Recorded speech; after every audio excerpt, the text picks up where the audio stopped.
девочка-партизанка, которую замучили фашисты? Конечно, білеміз. Партизанка. Ну, партизанка оған үшін қойды бар. Bizim Tatar kızı için cemaat kayboldu. Альмет Динанова была девушка-партизанка. В партизанском движении активное участие принимала, была и там командиром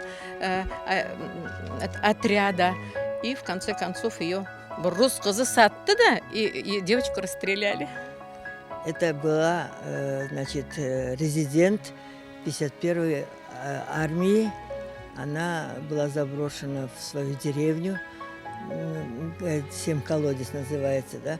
Заброшена была в свою деревню, а там она организовала подпольную организацию среди своих родственников. Ее везли в Симферопольскую тюрьму, и там до такой степени истязали, что просто потом не было возможности даже ее узнать. И за 3 или 4 дня до прихода Красной Армии ее там расстреляли.